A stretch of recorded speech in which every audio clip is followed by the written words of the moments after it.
കുട്ടികളെ, അക്ഷരജാലത്തിലേക്ക് ഏവർക്കും സ്വാഗതം. ഞാൻ നിങ്ങളുടെ ഉമ ടീച്ചർ. നമ്മളിന്ന് +1 മലയാളത്തിലെ 4ാമത്തെ യൂണിറ്റിലെ 4ാമത്തെ അധ്യായമായ വാസനാവികൃതി എന്ന ചെറുകഥയെക്കുറിച്ചാണ് പറയുന്നത്.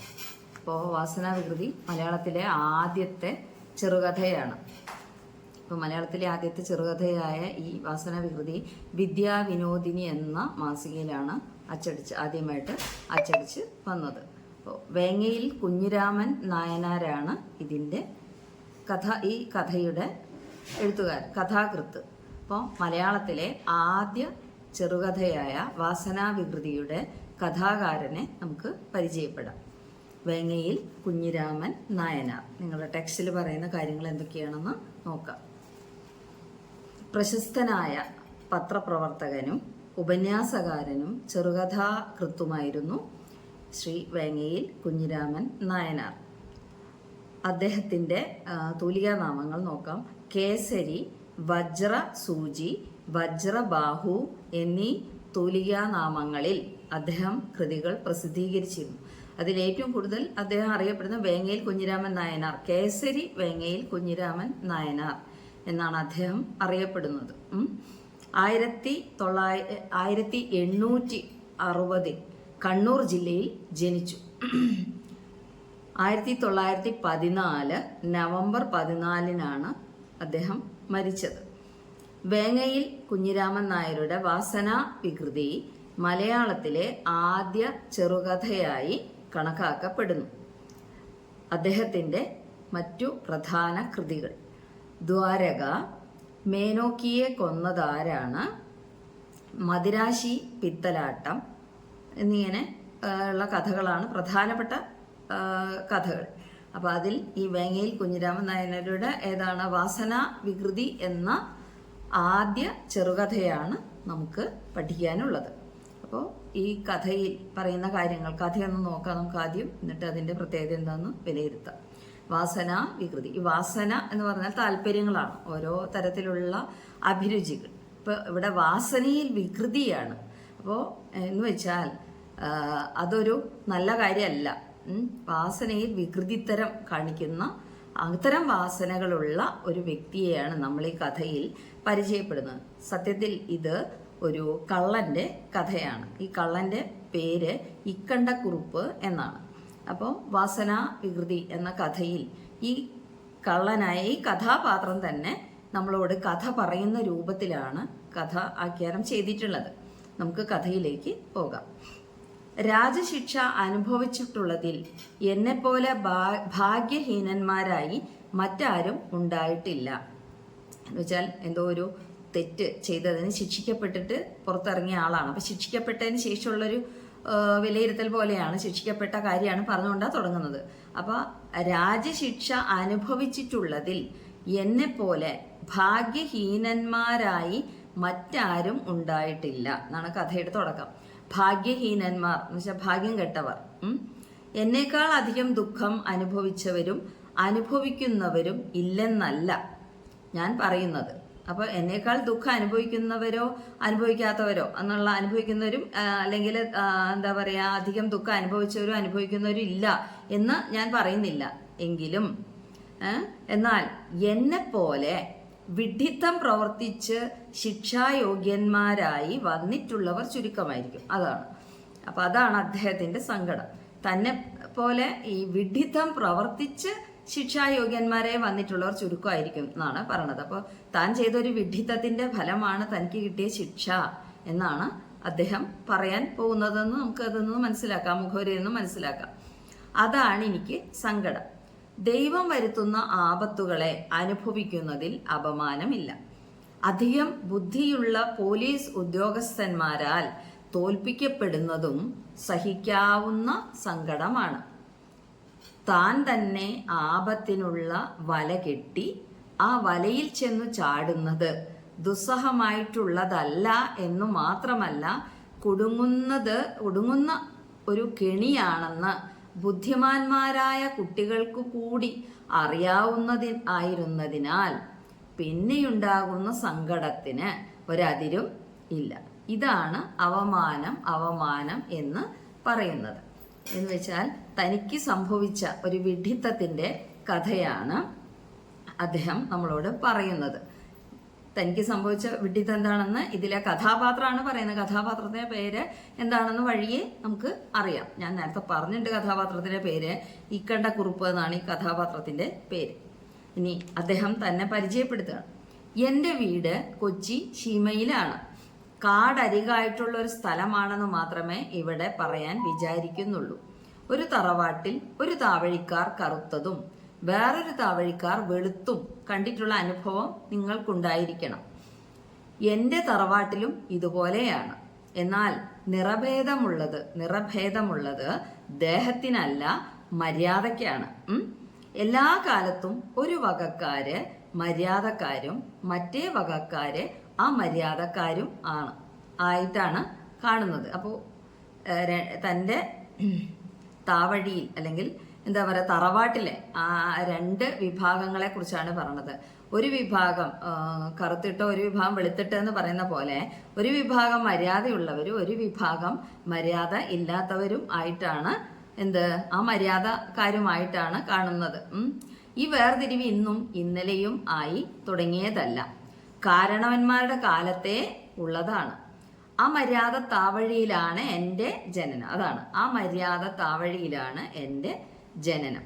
ഇക്കണ്ടക്കുറുപ്പ്, രാമൻ നായർ എന്നിങ്ങനെ രണ്ട് ദിവ്യ പുരുഷന്മാരെ നിങ്ങളിൽ ചിലരെങ്കിലും കേട്ടിരിക്കാതിരിക്കയില്ല. അവരിൽ ആദ്യം പറഞ്ഞ മനുഷ്യൻ എൻ്റെ 4ാം അച്ഛനാണ്. 4 തലമുറ മുമ്പിലത്തെ ഒരു അമ്മാവനും ആണ്. അദ്ദേഹത്തിന്റെ ഓർമ്മയ്ക്ക് തന്നെയാകുന്നു ആ പേര് എനിക്ക് ഇട്ടിട്ടുള്ളതും. ഏത് പേര്? ഇക്കണ്ടക്കുറുപ്പ് എന്നുള്ള പേര്. അതുപോലെ ദ്വേധാ നാരായണീയം എന്ന് പട്ടേരി പറഞ്ഞതുപോലെ മക്കത്തായ വഴിക്കും മരുമക്കത്തായ വഴിക്കും എനിക്ക് കള്ളനാവാനുള്ള യോഗവും വാസനയും അതികേമമായിരുന്നു. എന്ന് വെച്ചാൽ ഇക്കണ്ടക്കുറുപ്പ് എന്ന പേരുള്ള ഒരു 4 തലമുറയ്ക്ക് മുന്നേയുള്ള ഒരു മുത്തച്ഛൻ്റെ പേരാണ് തനിക്ക് കിട്ടുള്ളത്. മുത്തശ്ശൻ വഴിയും പിന്നെ അതുപോലെ തന്നെ രാമൻ നായർ എന്ന പേരുള്ളൊരു അമ്മാവനും ഈ വഴിയിൽ ആ മര്യാദ താവഴിയിൽ തറവാട്ടിൽ ഉണ്ടെന്നും അപ്പോൾ അപ്പോൾ അതാണ് പറഞ്ഞത്. മക്കത്തായ വഴിക്കും മരുമക്കത്തായ വഴിക്കും മുത്തശ്ശൻ ഇക്കണ്ടക്കുറുപ്പ്, അമ്മാവൻ രാമൻ നായർ എന്നുള്ള രീതിയിലാണ് പറഞ്ഞത്. അപ്പോൾ ഈ രീതി രണ്ടും നോക്കുമ്പോൾ എന്താണ് ദ്വേധാ നാരായണീയം എന്ന് പട്ടേരി പറഞ്ഞത്. ദ്വേധാ നാരായണി രണ്ടും നാരായണീയം തന്നെ എന്ന് പട്ടേരിനെ ഭട്ടതിരിപ്പാടിനെയാണ് പറയുന്നത്. പട്ടേരി പറഞ്ഞതുപോലെ മക്കത്തായ വഴിക്കും മരുമക്കത്തായ വഴിക്കും എനിക്ക് കള്ളനാവാനുള്ള യോഗവും വാസനയും അതികേമമായിരുന്നു എന്നാണ് നമ്മുടെ കഥാപാത്രം പറയുന്നത്. എൻ്റെ പാരമ്പര്യ മഹാത്മ്യത്തെ എല്ലാവരും പൂർണ്ണമായി അറിവാൻ വേണ്ടി 4ാം അച്ഛനായ ഇക്കണ്ടക്കുറുപ്പിന്റെ മുത്തച്ഛനായിരുന്നു ഇട്ടി നാരായണൻ നമ്പൂതിരി എന്ന് കൂടി ഇവിടെ പറയേണ്ടതായി വന്നിരിക്കുന്നു. ഇട്ടിയാറണന്റെ കഥ കേൾക്കാത്ത വിഡ്ഢിയുണ്ടെങ്കിൽ അവനായിട്ട് ഇത് ഞാൻ എഴുതുന്നില്ല. ബാല്യത്തിൽ തന്നെ എന്നെ ആ മര്യാദ താവഴിയിൽ നിന്ന് വേർപെടുത്തുവാൻ വീട്ടിലുള്ളവരിൽ ചിലർ ഉത്സാഹിച്ചു. കുട്ടികൾ വഴി തെറ്റുമ്പോൾ അവരെ ആ നല്ല വഴിയിലേക്ക് നയിക്കാൻ മുതിർന്നവരായവർ വീട്ടിലുള്ളവർ ശ്രമിച്ചു. പക്ഷെ എന്താണ്ടായി? സാധിച്ചില്ലെങ്കിൽ അവരുടെ പ്രയത്നക്കുറവല്ലെന്ന് ഞാൻ സത്യം ചെയ്ത് കൈപ്പീത്തു കൊടുക്കാം. എൻ്റെ വാസനാബലം എന്നു മാത്രമേ പറവാനുള്ളൂ. വിദ്യാഭ്യാസ വിഷയത്തിൽ ഞാൻ വലിയ മടിയനായിരുന്നു എന്ന് ഒരിക്കലും പറഞ്ഞുകൂടാ. എൻ്റെ സഹപാഠികളിൽ അധികം പേരും എന്നേക്കാൾ ബുദ്ധി കുറഞ്ഞവരായിരുന്നു എന്നുള്ളതിലേക്ക് ഞങ്ങളുടെ ഗുരുനാഥൻ തന്നെയാണ് സാക്ഷി. 10 കൊല്ലം കൊണ്ട് 30 സർഗം കാവ്യം പഠിച്ച ഗണോഷ്ടക ഉൽപ്പത്തി മാത്രമായി അവശേഷിക്കുന്ന ഗംഭീരന്മാർ മലയാളത്തിൽ പലയിടത്തും ഉണ്ട്. ഞാൻ 5-8 സർഗം കാവ്യം പഠിച്ചിട്ടുണ്ട്. വിൽപ്പന്നനായി എന്ന് മേനി പറയത്തക്ക അറിവ് എനിക്കുണ്ടായില്ല. എന്നുവെച്ചാൽ പഠിച്ച് കൂടുതൽ ഉയർന്നിട്ടുണ്ടെന്നുള്ള മേനി പറയുന്ന വലിപ്പം പറയാനുള്ള അറിവ് എനിക്ക് ഉണ്ടായിട്ടില്ല. എങ്കിലും വ്യാഖ്യാനമുണ്ടെങ്കിൽ മറ്റു സഹായം കൂടാതെ ഒരുവിധം ഭാവം മനസ്സിലാകത്തക്ക വിൽപ്പത്തി എനിക്കുണ്ടായി. അവിടെ ആ ഭാഷയുടെ പ്രത്യേകത എനിക്കുണ്ടായി എന്നുള്ള എനിക്കുണ്ടായി, അങ്ങനെ കുറച്ച് ചെറിയ വ്യത്യാസങ്ങൾ നമുക്ക് കാണാം. ഇത് സമ്പാദിച്ചപ്പോഴേക്കും ഈ വ്യുൽപ്പത്തി, ഈ കഴിവ് അല്ലെങ്കിൽ ഈ ഒരു ഗുണം അല്ലെങ്കിൽ എന്താ പറയുക അറിവ് സമ്പാദിച്ചപ്പോഴേക്കും രണ്ട് വഴിക്കും കൂടി കിട്ടിയിട്ടുള്ള വാസന കൊണ്ട്, അതെന്ത് വാസനയാ? കക്കാനുള്ള വാസന കൊണ്ട് ഇതിലൊന്നിലും എനിക്ക് മോഹമില്ലാതെ തീർന്നു. അപ്പോൾ ഇതിലൊന്നിലും എനിക്ക് മോഹമില്ലാതെ എന്ന് വെച്ചാൽ ധാരാളം നന്നായിട്ട് അത്യാവശ്യം പഠിക്കാൻ കഴിവുള്ള കുട്ടിയായിരുന്നെങ്കിലും രണ്ട് വഴിക്കുള്ള വാസനയിൽ, ഏത് അമ്മാവൻ വഴിക്കും താവഴിക്കും എന്താ പറയുന്ന മരുമക്കത്തായം വഴിയും താവഴിയും ഒക്കെ ഉള്ള ആ മരുമക്കത്തായം അക്കത്തായം, ഈ രണ്ട് വഴിക്കും കൂടി കിട്ടിയിട്ടുള്ള ആ വാസന കാരണം അദ്ദേഹത്തിന് എന്തായി? പഠനത്തിൽ ശ്രദ്ധിക്കാൻ കഴിയാതെ വന്നു എന്നാണ് പറയണത്. കാടരികൽ വീടായതുകൊണ്ട് ഇടയ്ക്കിടെ കാട്ടിൽ പോകുവാനും പല മൃഗങ്ങളുമായി നേരിടുവാനും സംഗതി വന്നതിനാൽ ബാല്യം മുതൽക്കു തന്നെ പേടി എന്ന ശബ്ദത്തിന് എന്നെ സംബന്ധിച്ചിടത്തോളം അർത്ഥം ഇല്ലാതെ വശായി. എന്ന് വെച്ചാൽ കാടിൻ്റെ അരികത്താണ് വീട്. അപ്പോൾ കാട്ടിൽ പോവുകയും പലതരത്തിലുള്ള രീതിയിൽ കാടുമായി ബന്ധം പുലർത്തുകയും ചെയ്തതുകൊണ്ട് പേടി എന്നൊരു കാര്യം അദ്ദേഹത്തിന് ഇല്ലാതായി എന്നാണ് പറയണത്. വായിക്കുന്ന കാലത്തു തന്നെ കോണം കക്കാറും പ്രഹരം കൊള്ളാറുണ്ട്. വായിക്കുന്ന കാലം എന്ന് പറഞ്ഞാൽ പഠിക്കുന്ന കാലം. ചെറിയ കുട്ടിയായിട്ട് പഠിക്കുന്ന സമയത്ത് തന്നെ ചില ചെറിയ വസ്തുക്കളൊക്കെ കക്കുകയും അടി കൊള്ളുകയും ചെയ്തിട്ടുണ്ട്. എങ്കിലും 20 വയസ്സ് കഴിഞ്ഞപ്പോഴേക്കും എൻ്റെ പ്രകൃത അശേഷം മാറി. 20 വയസ്സ് കഴിഞ്ഞപ്പോഴേക്കും തൻ്റെ ആ സ്വഭാവത്തിൽ, അങ്ങനെ മോഷ്ടിക്കാനുള്ള സ്വഭാവത്തിലുള്ള മാറ്റം വന്നു. എന്താണ് ആ സ്വഭാവം? നല്ല മാറ്റമാണോ? മോഷ്ടിക്കേണ്ട എന്നുള്ള മാറ്റമല്ല, പിന്നെന്താണ്? ചില്ലറ കളവ് വിട്ട് വൻ തരത്തിൽ മോഹം തുടങ്ങി. അതാണ്, ചെറിയ കുട്ടിയായിരുന്നപ്പോൾ ചെറിയ ചെറിയ കളവുകൾ നടത്തി പലപ്പോഴും പിടിക്കപ്പെടുകയും ശിക്ഷിക്കപ്പെടുകയും ചെയ്തു. എന്നിട്ടും ആ മോഹം അടങ്ങിയില്ല, വാസനാവികൃതി തന്നെ. അവസാനം എന്തായി? 20 വയസ്സ് കഴിഞ്ഞപ്പോഴേക്കും വലിയ രീതിയിലുള്ള കളവ് നടത്താനുള്ള രീതിയിലേക്ക് വളർന്നു അദ്ദേഹത്തിൻ്റെ മോഹം. വില പിടിച്ച സാധനമായാലേ എൻ്റെ നോട്ടം ചെല്ലുകയുള്ളൂ. ചെന്ന ദിക്കിലെല്ലാം ഈരാറു 12 തന്നെ.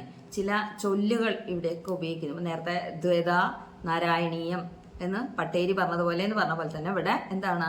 ചെന്ന ദിക്കിലെല്ലാം ഈരാറു 12 തന്നെ മറ്റൊരു ചൊല്ലാണ്. എല്ലാ ദിക്കിൽ നിന്നും മോഷ്ടിക്കാൻ ചെന്ന എല്ലാ ദിക്കിൽ നിന്നും ശരിയായ രീതിയിൽ മോഷ്ടിക്കാനും നേട്ടം ഉണ്ടാക്കാനും കഴിഞ്ഞു എന്നാണ് ഇവിടെ അർത്ഥം. ഇങ്ങനെ വളരെ ദ്രവ്യം സമ്പാദിച്ചു, ഇങ്ങനെ വളരെ പണം സമ്പാദിച്ചു, ധനം സമ്പാദിച്ചു. എങ്ങനെ? മോഷ്ടിച്ചിട്ട് കേട്ടോ. എൻ്റെ പ്രവൃത്തിയിൽ ഞാൻ പിന്തുടർന്നിരുന്നത് 4ാം അച്ഛനെ അല്ല. കളവ് ചെയ്യുന്നത് 2 വിധമാണ്. ഒന്ന് ദീവട്ടിക്കൊള്ള, മറ്റേത് ഒറ്റയ്ക്ക് പോയി കക്കുക. ഇത് രണ്ടും തമ്മിലുള്ള വ്യത്യാസം തെളി നായാട്ടും തെണ്ടി നായാട്ടും പോലെ ആകുന്നു. തെളി നായാട്ടായാൽ ഒരു മൃഗത്തെയെങ്കിലും കണ്ടെത്താതിരിക്കയില്ല. എന്നാൽ അത് ഇവന് തന്നെ വെടിവെക്കുവാൻ തരമാകുന്നത് നിശ്ചയമില്ല. പങ്കിട്ട് കിട്ടുന്ന ഓഹരിയും വളരെ ചുരുക്കമായിരിക്കും. എന്ന് വെച്ചാൽ എല്ലാവരും കൂടി കൂട്ടത്തോടെ പോയി നായാട്ട് നടത്തി, അതാണ് തെളി നായാട്ട്. കാട് മുഴുവൻ ഇളക്കി മൃഗത്തെ പേടിപ്പിച്ച് ഓടിച്ച് അതിനെ പിടിച്ചാൽ കുറേ ആളുകളുണ്ടെങ്കിൽ എല്ലാവർക്കും കൂടി പങ്കിടാനേ പറ്റൂ. അപ്പം അതിന് ചെറിയൊരു പങ്ക് മാത്രമേ ലഭിക്കുകയുള്ളൂ എന്നാണ് പറഞ്ഞതിൻ്റെ അർത്ഥം. എന്നാൽ എന്തായിരിക്കും? ഇവന് തന്നെ വെടിവെക്കാൻ തരമാകുന്ന നിശ്ചയമില്ല. തനിക്ക് തന്നെ സ്വയം അത് വെടിവെച്ച് ആ മൃഗത്തെ പിടിക്കാൻ കഴിയുന്നൊന്നും നിശ്ചയമില്ല. എല്ലാവരും കൂടിയല്ലേ ചെയ്യുന്നത്. മൃഗത്തിൻ്റെ പങ്കിട്ടിരുന്ന ഓഹരിയും വളരെ ചെറുതായിരിക്കും, ചുരുക്കമായിരിക്കും. മൃഗത്തിൻ്റെ ചോട് നോക്കി പോകുന്നതായാൽ കിട്ടുവാൻ താമസവും കണ്ടെത്തിയാൽ വൈഷമ്യവും ഉണ്ടെന്ന് പറയുന്നത് ശരിയായിരിക്കാം. എന്ന് വെച്ചാൽ ഒറ്റയ്ക്ക് മൃഗം എവിടെ ഉണ്ടെന്ന് നിരീക്ഷിച്ച് പോയി അതിനെ എന്താ പറയണ വേട്ടയാടാൻ കഴിഞ്ഞാൽ കണ്ടെത്താൻ തന്നെ പ്രയാസമാണ്. കണ്ടെത്തി വേട്ടയാടിയാലും ഒക്കെ തന്നെ വിഷമങ്ങൾ ബുദ്ധിമുട്ടുകളുണ്ട് എന്ന് പറയുന്നത് ശരിയായിരിക്കാം.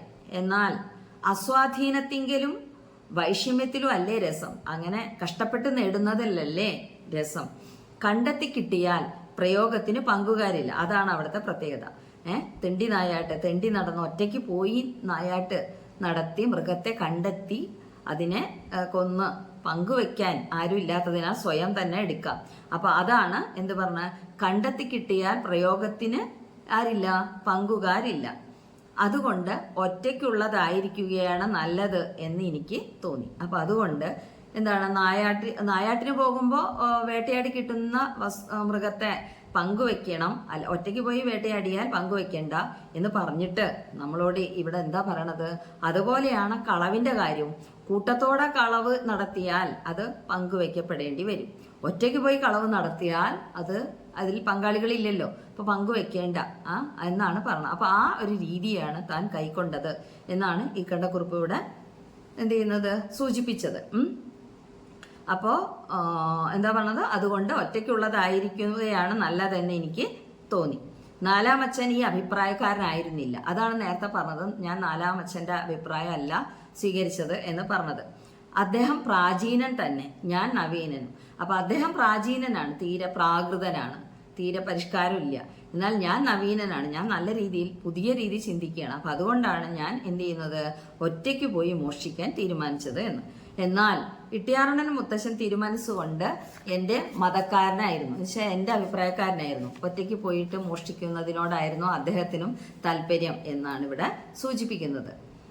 ഇത്ര വളരെ കാലം മുമ്പ് തന്നെ ഇദ്ദേഹത്തിന് നവീന ബുദ്ധി ഉണ്ടായിരിക്കുമെന്നത് വിചാരിക്കുമ്പോൾ ഇദ്ദേഹത്തിന് അമാനുഷ്യൻ എന്ന് ഇരിങ്ങാലക്കുട ഗ്രാമക്കാർ പറയുന്നത് അത്ര കഷ്ടമല്ല. തൻ്റെ ഇട്ടിയാറണ്ണൻ മുത്തശ്ശൻ്റെ കാര്യമാണ് പറഞ്ഞത്. അപ്പൊ അദ്ദേഹത്തെ എന്താ പറഞ്ഞത്, അതിമാനുഷ്യൻ എന്ന് ആ നാട്ടിലെ ആളുകൾ ഇരിങ്ങാലക്കുട ഗ്രാമക്കാർ വിശേഷിപ്പിച്ചതിൽ എന്തില്ല, അത്ഭുതമില്ല എന്നൊക്കെയാണ് പറയണത്. അപ്പോൾ ഈ കഥയുടെ ഒരു പ്രത്യേകത ഹാസ്യമുണ്ട്. പല രീതിയിൽ പലരെയും അവിടെ എന്ത് ചെയ്യുന്നുണ്ട്, ഹാസ്യാത്മകമായിട്ട് വിമർശിക്കുന്നുണ്ട് എന്ന് മനസ്സിലാക്കുക. സ്വന്തം തലമുറയിൽപ്പെട്ടവരെ എന്ന രീതിയിൽ ആണെന്ന് മാത്രം. വീട്ടിൽ നിന്ന് ചാടിപ്പോന്നതിൽ പിന്നെ 5 കൊല്ലത്തോളം ഞാൻ പുറത്തിറങ്ങി സമ്പാദിച്ചു. അപ്പോൾ ഒരു പ്രായം കഴിഞ്ഞപ്പോൾ എന്ത് ചെയ്തു, വീട്ടിൽ നിന്ന് ഓടിപ്പോയി. അപ്പൊ അവിടെ നിന്ന് പോന്നതിന് ശേഷം ഞാൻ എന്ത് ചെയ്തു എന്നാ പറഞ്ഞത് കള്ളൻ, 5 കൊല്ലത്തോളം ഞാൻ പുറത്തിറങ്ങി സമ്പാദിച്ചു. അപ്പോഴേക്ക് കൊച്ചി രാജ്യത്ത് പുതിയ പോലീസ് ഏർപ്പെടുത്തി. അപ്പോഴേക്കും രാജ്യത്ത് പൊതുവെ എന്താണ് ബ്രിട്ടീഷുകാരുടെ ഭരണകാലഘട്ടമാണ്. അപ്പോൾ പോലീസൊക്കെ കൂടുതൽ ശക്തമായി എന്നാണ് പറഞ്ഞത്. അക്കാലത്ത് തൃശ്ശിവ പേരൂർക്ക് സമീപം ഒരു ദിക്കിൽ ഞാനൊരു കളവ് നടത്തി. അത് ഗന്ദർ സാഹിബിന്റെ പരിവാരങ്ങൾക്ക് അശേഷം രസമായില്ല പോലും. കളവുണ്ടായത് ഒരു ഇല്ലത്താണ്. ഗൃഹസ്ഥന്റെ മകനായിരുന്നു എനിക്ക് ഒറ്റ. ഈ കള്ളൻ പാശിക്കളിക്കാരനായിരുന്നു. അതിൽ വളരെ കടം പറ്റി. വീട്ടുന്നതിന് നിവൃത്തിയും ഉണ്ടായിരുന്നില്ല. എന്നിട്ടാണ് എന്നെ ശരണം പ്രാപിച്ചത്. അപ്പൊ എന്താണ്, ഒരു ഇല്ലത്ത് കട്ട കഥയാണ് പറയണത്. ആ ഇല്ലത്ത് കക്കാൻ കാരണം ആ ഇല്ലത്തെ നമ്പൂതിരിയുടെ മകൻ തന്നെയാണ്. ഈ മകൻ പകിട കളിക്കാരനാണ്. പണം വെച്ച് പകിട കളിച്ച് തോറ്റ് കയ്യിലുള്ള കാശെല്ലാം തീർന്ന് കടക്കാരനായി. അപ്പൊ ഈ ചുറ്റുപാടിൽ തനിക്ക് രക്ഷപ്പെടണമെങ്കിൽ അച്ഛന് ധാരാളം സ്വത്തുണ്ട്. ഈ സ്വത്തിൽ നിന്ന് കുറച്ചെങ്കിലും തൻ്റെ കൈവശത്തെത്തണം. അതിന് ഈ കള്ളന്റെ സഹായം തേടുക. സ്വന്തം ഇല്ലത്ത് തന്നെ കക്കാൻ ഈ കള്ളന്റെ സഹായം തേടുകയാണ് ഈ പറഞ്ഞ വിദ്വാൻ. അപ്പൊ എന്തുണ്ടായി, ഗൃഹസ്ഥന്റെ മകനായിരുന്നു എനിക്ക് ഒറ്റ എന്ന് പറഞ്ഞാൽ ഒറ്റ കൊടുക്കുക, വീടിന്റെ വാതിലൊക്കെ തുറന്നു കൊടുക്കുക, കള്ളനെ പിന്നെ എന്താ പറയാൻ കക്കാനുള്ള ഒത്താശ ചെയ്തു കൊടുക്കുക. അച്ഛൻ നമ്പൂതിരി ഉണരാതിരിപ്പാൻ കറുപ്പ് കൂടിയ മരുന്ന് ഞാൻ കുറെ കൊടുത്തിട്ടുണ്ടായിരുന്നു. അപ്പൊ ഈ മകനും ഈ കള്ളനും തമ്മിലാണല്ലോ ഒരു കരാറുണ്ടായത്. അപ്പോൾ അവിടുത്തെ അച്ഛൻ നമ്പൂതിരി, മകന്റെ അച്ഛൻ ഉണർന്നു കഴിഞ്ഞാൽ കക്കാൻ പറ്റില്ലല്ലോ. അപ്പോൾ ഉണരാതിരിപ്പാൻ കറുപ്പ് കൂടിയ മരുന്ന് ഞാൻ കുറെ കൊടുത്തിട്ടുണ്ടായിരുന്നു. അത് വൈകുന്നേരത്തെ പാലിലിട്ട് കൊടുപ്പാനാണ് ശട്ടം കെട്ടിയിരുന്നത്. അപ്പൊ കറുപ്പ് എന്ന് പറഞ്ഞ തരം ലഹരി വസ്തുവാണ്. അപ്പൊ ഇത് കുറച്ച് ഈ കള്ളൻ കൊടുത്തിട്ട് പറഞ്ഞിട്ടുണ്ട്, ഇത് വൈകുന്നേരത്തെ പാലിലിട്ട് കൊടുക്കാൻ പറഞ്ഞിരുന്നു. 4ൽ 1 മാത്രമേ കൊടുക്കാവൂ എന്ന് പ്രത്യേകം ശട്ടം താക്കീത് ചെയ്തിട്ടുണ്ടായിരുന്നു. അപ്പോൾ 4ൽ 1 കൊടുത്ത ആ മരുന്നിൽ നിന്ന് 4 ഭാഗമാക്കിയതിൽ 1 ഭാഗം മാത്രം പാലിലിട്ട് കൊടുത്താൽ മതി എന്ന് പ്രത്യേകം ഈ കള്ളൻ മകനോട്, ആ നമ്പൂതിരിയുടെ മകനോട് പറഞ്ഞിരുന്നു. അകത്തു കടന്ന് ഒതുക്കാവുന്നതെല്ലാം ഞാൻ കൈക്കലാക്കി. നമ്പൂതിരിയുടെ തലയ്ക്കൽ ഒരു ആഭരണപ്പെട്ടി വെച്ചിരുന്നതും തട്ടണമെന്ന് കരുതി അടുത്തു ചെന്നു. അദ്ദേഹം ഉണരുമോ എന്ന് വളരെ ഭയമുണ്ടായിരുന്നു. അതുണ്ടായില്ല. എങ്ങനെയാണ് ഉണരുന്നത്? ഒരിക്കലും ഉണരാത്ത ഉറക്കമാണ് അദ്ദേഹം ഉറങ്ങിയിരുന്നത്. ആ മഹാപാപി തൻ്റെ മനോരഥം സാധിക്കുന്നതിന് ഒരു തടസ്സവും വരരുതെന്ന് വിചാരിച്ച് ഞാൻ കൊടുത്ത മരുന്ന് മുഴുവനെ പാലിലിട്ട് കൊടുത്തു. അപ്പൊ അതാണ് ഉണ്ടായത്. അച്ഛൻ നമ്പൂതിരി ഉണരാതിരിക്കാൻ വേണ്ടിയിട്ട്, ഉണരരുതെന്ന് കരുതി കള്ളൻ ഈ കണ്ട കുറുപ്പ് ഈ മകന്റെ കയ്യിൽ കറുപ്പ് കൊടുത്തിരുന്നു. അപ്പൊ ഈ കറുപ്പ് എന്ത് ചെയ്യണം, 4 ഭാഗമാക്കി, കൊടുത്ത മരുന്നിൽ നിന്ന് 4 ഭാഗമാക്കി അത് ഒരു ഭാഗം പാലിലിട്ട് കൊടുക്കണം. അച്ഛൻ അത് കഴിച്ച് കിടന്നാൽ പിന്നെ എന്താ പറയുന്ന പെട്ടെന്ന് ഉണരില്ല. അപ്പൊ അദ്ദേഹം ഉണരാതിരിക്കാൻ വേണ്ടിയിട്ടാണ് ഈ കള്ളൻ ആ മരുന്ന് കൊടുത്തത്. പക്ഷെ മകൻ പേടിച്ചിട്ട് എന്ത് ചെയ്തിട്ടുണ്ട്, അച്ഛൻ ഏതെങ്കിലും രീതി ഉണർന്നാലോ എന്ന് വിചാരിച്ച് കള്ളൻ കൊടുത്ത കറുപ്പ് ലഹരി എന്ത് ചെയ്തിട്ടുണ്ട്, മുഴുവനും പാലിട്ട് കൊടുത്തു. അപ്പൊ അതുകൊണ്ട് ഒരിക്കലും ഉണരാത്ത ഉറക്കമായിരുന്നു അദ്ദേഹം ഉറങ്ങിയിരുന്നതെന്ന് പറഞ്ഞാൽ അദ്ദേഹം മരിച്ചിട്ടുണ്ട് എന്നർത്ഥം. അപ്പോൾ അങ്ങനെയൊക്കെ ആണ് സംഭവം. അപ്പോൾ ഞാൻ കൊടുത്ത മരുന്നും മുഴുവനെ പാലിലിട്ട് കൊടുത്തു. ആരെ? ഈ മകൻ. ഞാൻ എടുത്ത മുതലിൽ ആഭരണപ്പെട്ടി മുഴുവൻ എൻ്റെ സ്നേഹിതയായ കല്യാണിക്കുട്ടിക്ക് കൊടുത്തു. അവൾക്ക് എന്നെയും എനിക്ക് അവളെയും വളരെ അനുരാഗമുണ്ടായിരുന്നു. മലയാളത്തിലെ ആ പഴയ ആ ഭാഷാ ശൈലി നോക്കൂ. എനിക്ക് എന്താണ്, അവൾക്ക് എന്നെയും എനിക്ക് അവളെയും വളരെ അനുരാഗമുണ്ടായിരുന്നു എന്ന് വെച്ചാൽ എനിക്ക് അവളോടും അവൾക്ക് എന്നോടും സ്നേഹമുണ്ടായിരുന്നു, അനുരാഗമുണ്ടായിരുന്നു എന്നാണ് പറഞ്ഞത്. പെട്ടിയിൽ നിന്ന് ഒരു പൂ വെച്ച മോതിരം എടുത്ത് ഒരു ദിവസം രാത്രി എൻ്റെ ഇടത്തെ കൈയിൻ്റെ മോതിര വിരലിന്മേൽ ഇടിവിച്ചു. ഈ കട്ട ആഭരണപ്പെട്ടിയിൽ നിന്നും ആ ആഭരണപ്പെട്ടി ആർക്കാ കൊടുത്തത്? തൻ്റെ പ്രണയിനിയായ കല്യാണിക്കുട്ടിക്കാണ് കൊടുത്തത്. അപ്പൊ അവൾ എന്ത് ചെയ്തിട്ടുണ്ട്, അതിൽ നിന്നൊരു പൂ വെച്ച മോതിരം നമ്മുടെ ഇക്കണ്ട കുറുപ്പിന്റെ ഇടത്തെ കൈയിന്റെ മോതിര വിരലിന്മേൽ ഇടിവിച്ചു. അത് മുതൽക്ക് ആ മോതിരത്തെ പറ്റി എനിക്ക് അതിപ്രേമമായിരുന്നു. കുറച്ച് ഊരാഞ്ചാടി ആയിരുന്നാലും ഞാൻ കയ്യിൽ നിന്ന് ഊരാറില്ല. അപ്പോൾ തൻ്റെ പ്രണയഭാജനമായ കല്യാണിക്കുട്ടി കൊടുത്തതല്ലേ എന്ന് കരുതി അത് ഊരാതെ കയ്യിലിട്ട് നടക്കുകയായിരുന്നു. ഊരാഞ്ചാടിയാണ്, കുറച്ച് ലൂസാണ് എങ്കിൽ പോലും ആ മോതിരം എന്നെ താൻ ഊരി വെച്ചിട്ടില്ല, കയ്യിൽ തന്നെ ഇട്ട് നടക്കുകയായിരുന്നു എന്നാണ് പറഞ്ഞത്. നമ്പൂതിരിയുടെ ഇല്ലത്തെ കളവ് കഴിഞ്ഞതിൽ വെച്ച് എൻ്റെ മേൽ പോലീസുകാർക്ക് അല്പം സംശയം തോന്നി. നാട്ടിലെ ഒരു കള്ളനാണെന്നുള്ള രീതിയിൽ പോലീസുകാർക്ക് എന്ത് തോന്നി, നമ്മുടെ ഇക്കണ്ട കുറുപ്പിന്റെ കാര്യത്തിൽ ഒരു സംശയം തോന്നി. ഉടനെ കൊടുങ്ങല്ലൂർ തലയെക്കെട്ടും കളവ് പോയി. അടുത്ത കാലത്തിനുള്ളിൽ വേറെ 2-3 കളവുകളും നടന്നു. പോലീസുകാരുടെ അന്വേഷണം കൊണ്ടുപിടിച്ചു. എല്ലാം കൂടി എനിക്കിവിടെ ഇരിക്കാൻ തരമില്ലെന്ന് തോന്നി. കുറച്ചു ദിവസത്തേക്ക് ഒഴിഞ്ഞു പോകണമെന്ന് നിശ്ചയിച്ച് മദിരാശിക്ക് പുറപ്പെട്ടു. അവിടെ ചെന്നാൽ യാതൊരു വിദ്യയും എടുക്കണമെന്നുണ്ടായിരുന്നില്ല. എന്നാൽ ഒരു കോടതി പൂട്ടൽ പോലെ വിചാരിച്ചാണ് ഞാൻ പുറപ്പെട്ടത്. എന്ന് വെച്ചാൽ കോടതി പൂട്ടിയ ഉദ്യോഗസ്ഥന്മാരെല്ലാം ചെയ്യുന്നത് പോലെ എന്താണ്, ഒരു ചെറിയ യാത്രയോ ആരോഗ്യ സംരക്ഷണമൊക്കെ ചെയ്യുന്ന പോലെ തന്നെ നമ്മുടെ ഈ കള്ളനും മദിരാശിയിലേക്ക് പുറപ്പെട്ടു. അപ്പോൾ അവിടെ ചെന്നിട്ട് എന്താണ്, കോടതി പൂട്ടിയാൽ പിന്നെ ഉദ്യോഗസ്ഥന്മാർക്ക് സൗഖ്യവും, അവിടെ ചെന്നാൽ യാതൊരു വിദ്യയും എടുക്കണമെന്ന് ഉണ്ടായിരുന്നില്ല. തൻ്റെ ഈ മോഷണ വിദ്യയൊന്നും എടുക്കരുത് എന്നുള്ള ചിന്തയോട് കൂടിയാണ് മദിരാശിയിലേക്ക് പോയത്. അവസാനം ഒരു ദിവസം ഗുജിലി തെരുവിൽ ചെന്നപ്പോൾ അതിസൗഭാഗ്യവതിയായ ഒരു സ്ത്രീ, ഒരു വേശ്യാസ്ത്രീയാണ്, തേവിടിച്ചി എന്നാണ് ഇതിൽ വാക്ക് പറയണത്, സാധനങ്ങൾ വാങ്ങാൻ വന്നിരുന്നു. അപ്പോൾ ആ കടയിൽ കുറച്ച് ജനത്തിരക്കുണ്ടായി. അപ്പോൾ അതിനിടെ ഒരു വിഡ്ഢിയൻ പകുതി വായയും തുറന്ന് കറ പറ്റിയ കോന്ത്രവല്ലും പുറത്തു കാട്ടി ആ സുന്ദരിയുടെ മുഖം നോക്കി നിന്നിരുന്നു. ഈ മന്നന്റെ നില കണ്ടപ്പോൾ ഇവനെ ഒന്ന് പറ്റിക്കാതെ കഴിയില്ലെന്ന് നിശ്ചയിച്ചു. വേണ്ടാസനത്തിൽ പുറപ്പെടണ്ട എന്ന് വെച്ചിരുന്ന നിശ്ചയം തൽക്കാലം മറന്നുപോയി. ഉടനെ ഞാനും എന്ത് ചെയ്തു, ആ കൂട്ടത്തിലേക്ക് ചെന്നു. അവന്റെ പോക്കറ്റിൽ എൻ്റെ ഇടത്തെ കൈയിട്ടു. ഈ ജാതി കളവിൽ സാമർഥ്യം ഉണ്ടാകണമെങ്കിൽ അർജുനന്റെ സവ്യസാചിത്വവും അഭ്യസിച്ചിരിക്കണം. എന്ന് വെച്ചാൽ നല്ല കഴിവ് വേണം എന്നാണ് പറഞ്ഞത്. അർജുനന്റെ ആ അസ്ത്രവിദ്യയുടെ നല്ല കഴിവുള്ള അസ്ത്രവിദ്യ അറിയുന്ന ആളാണല്ലോ അർജുനൻ. അതുപോലുള്ള കഴിവ് വേണം ഈ തരത്തിൽ മോഷിക്കാൻ എന്ന്.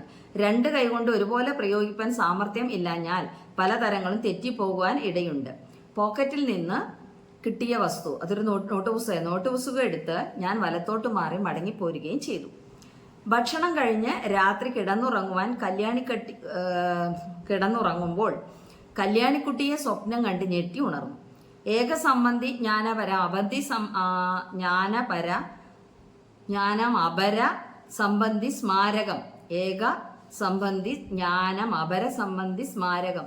എന്ന ന്യായേന മോതിരത്തെപ്പറ്റി ഓർമ്മ വന്നു. കല്യാണിക്കുട്ടിയെ സ്വപ്നം കണ്ടു ഉണർന്നു. കല്യാണിക്കുട്ടിയെ കുറിച്ച് ചിന്തിച്ചപ്പോൾ പെട്ടെന്ന് അവള് നൽകിയ മോതിരത്തെക്കുറിച്ച് ഓർമ്മ വന്നു. തപ്പി നോക്കിയപ്പോൾ കൈവിരലിന്മേൽ കണ്ടില്ല. എനിക്ക് വളരെ വ്യസനമായി.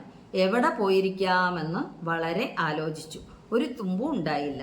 പിറ്റേന്നാൾ കാലത്തെ എഴുന്നേറ്റ് തലേ ദിവസം താൻ നടന്ന വഴികളും ഭവനങ്ങളും പരിശോധിച്ചു. പലരോടും ചോദിക്കുകയും ചെയ്തു. താഴത്തു വീണത് ആരോ കൊണ്ടുപോയിരിക്കണമെന്ന് നിശ്ചയിച്ച് പോലീസ് സ്റ്റേഷനിൽ ചെന്ന് അറിവ് കൊടുത്തു.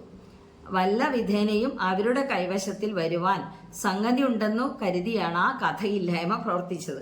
അതൊരു കഥയില്ലായ്മയായിരുന്നു, ഒരു വിഡിത്തമായിരുന്നു എന്നാണ് കള്ളൻ പറയണത്. എന്തായിരുന്നു അത്? താൻ മോഷ്ടിച്ച മോതിരാണ് എന്ന് ഓർക്കാതെ തൻ്റെ മോതിരം കളവ് പോയ കാര്യം എന്ത് ചെയ്തിട്ടുണ്ട്? പോലീസ് സ്റ്റേഷനിൽ പരാതിയായിട്ട് പറഞ്ഞു. അന്ന് ഉച്ച തിരിഞ്ഞ സമയത്ത് ഒരു കോൺസ്റ്റബിൾ ഞാൻ താമസിക്കുന്നിടത്തേക്ക് വന്നു.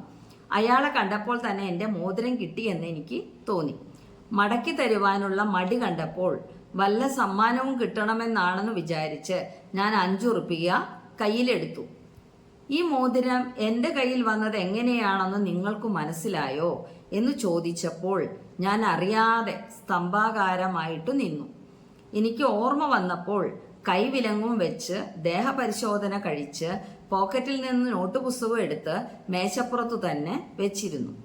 ഈ വിഡ്ഢിത്തത്തിന്റെ സമ്പാദ്യം 6 മാസവും 12 അടിയും തന്നെ. 6 മാസമാണ്, 6 മാസം തടവും 12 അടിയും. അത് കഴിച്ച് ഞാനിതാ പുറത്തു വന്നിരിക്കുന്നു. ഇത്ര കൊള്ളരുതാത്ത ഞാൻ ഇനി ഈ തൊഴിലിൽ ഇരുന്നാൽ 4ാം അച്ഛന് അപമാനമേ ഉള്ളൂ. കളവ് ചീത്തയാണെന്നല്ലേ എല്ലാവരും പറയുന്നത്? ഞാൻ എൻ്റെ തൊഴിലും താവഴിയും ഒന്ന് മാറ്റി നോക്കട്ടെ. ഇതുവരെ ചെയ്ത പാപമോചനത്തിനും മേലിൽ തോന്നാതിരിപ്പാനും വേണ്ടി ഗംഗാസ്നാനവും വിശ്വനാഥ ദർശനവും ചെയ്യട്ടെ. പണ്ട് മുത്തശ്ശി സന്ധ്യാസമയത്ത് ചൊല്ലിയ ഒരു ശ്ലോകത്തെക്കുറിച്ച് പറഞ്ഞിട്ടാണ് ഈ കഥ അവസാനിക്കുന്നത്. അപ്പോൾ ഇതാണ് വാസനാവികൃതി എന്ന പി കുഞ്ഞിരാമൻ നായനാരുടെ ചെറുകഥയുടെ ഒരു രൂപം. നമ്മളിപ്പോൾ കഥ ഏകദേശം മുഴുവനായിട്ട് തന്നെ വായിച്ചിട്ടുണ്ട്. കഥയുടെ ആശയവും ഒരുവിധമൊക്കെ പറഞ്ഞു. ഇനി നമുക്ക് ഈ കഥയുടെ ചില പ്രത്യേകതകൾ കൂടി നോക്കിയിട്ട് നിർത്താം, മുഴുവനാക്കാം. അപ്പോൾ ഈ മലയാളത്തിലെ ആദ്യത്തെ ചെറുകഥയാണ് വാസനാവികൃതി എന്ന് നമുക്കറിയാം. ഇതിലെ കഥാപാത്രത്തിൻ്റെ പേരാണ് ഇക്കണ്ടക്കുറുപ്പ്. ഇനി കഥയുടെ പ്രത്യേകതകൾ, വാസനാവികൃതി എന്ന ഈ കഥയെ സവിശേഷമാക്കുന്ന ചില സവിശേഷതകൾ കൂടി നോക്കാം. ഒന്നാമതായിട്ട് ഓർമ്മകളിലൂടെ കഥ പറയുന്ന സവിശേഷമായ ആഖ്യാനമാണ് കഥാകൃത്ത് നടത്തിയിട്ടുള്ളത്. എന്താണ്? ഓർമ്മകളിലൂടെ കഥ പറയുന്ന സവിശേഷമായ ആഖ്യാനം, അതിൻ്റെ ഒരു സവിശേഷതയാണ്. രണ്ടാമത്തെ സവിശേഷത കഥയിൽ നിറഞ്ഞു നിൽക്കുന്ന ഹാസ്യത്തിൻ്റെ അന്തരീക്ഷം. അല്ലേ? നമ്മളിപ്പോൾ വായിച്ചതിൽ നിന്ന് കുറേ ഹാസ്യത്തിൻ്റെ കാര്യങ്ങൾ അതിൽ പറഞ്ഞു. ഞാൻ നേരത്തെ പറയുകയും ചെയ്തിട്ടുണ്ട്. ഹാസ്യത്തിൻ്റെ അന്തരീക്ഷം ഈ കഥയിലുണ്ട്. മൂന്നാമതായി കഥയുടെ കയ്യൊതുക്കവും ശില്പഘടനയും. നല്ല കയ്യൊതുക്കമുള്ള കഥയാണിത്. അതിൻ്റെ ശില്പഘടനയും അതുപോലെ എന്താ പറയണത്, ആദ്യത്തെ ചെറുകഥയാണെന്ന് ഓർക്കുക. അപ്പം നല്ല കയ്യൊതുക്കവും ശില്പഘടനയും ഈ കഥയുടെ ഒരു പ്രത്യേകതയാണ്. നാലാമതായി കഥ പുലർത്തുന്ന വിശ്വാസ്യത. കഥ നമുക്ക് കേട്ടാൽ വിശ്വാസം തോന്നുന്ന രൂപത്തിലാണ് കഥാകൃത്ത് ഈ കഥ ഇക്കണ്ടക്കുറുപ്പ് എന്ന കള്ളനിലൂടെ അവതരിപ്പിക്കുന്നത്. എന്ന് വെച്ചാൽ ഇതിൽ പറയുന്ന ആൾ, കഥാപാത്രം തന്നെ കഥ പറയുന്ന രീതിയിലാണ് ഈ കഥ മുന്നോട്ട് പോകുന്നത്. അപ്പോൾ ഇത്രയും കാര്യങ്ങളാണ് കഥയെക്കുറിച്ചുള്ളത്. ഇനി കഥ നന്നായി വായിച്ച് ടീച്ചർ പറഞ്ഞ ഈ കാര്യങ്ങൾ കൂടി ശ്രദ്ധിച്ചു കഴിഞ്ഞാൽ നിങ്ങൾക്ക് നന്നായിട്ട് ഉത്തരം എഴുതാൻ കഴിയും. നമുക്കിനി അടുത്ത ക്ലാസ്സിൽ കാണാം.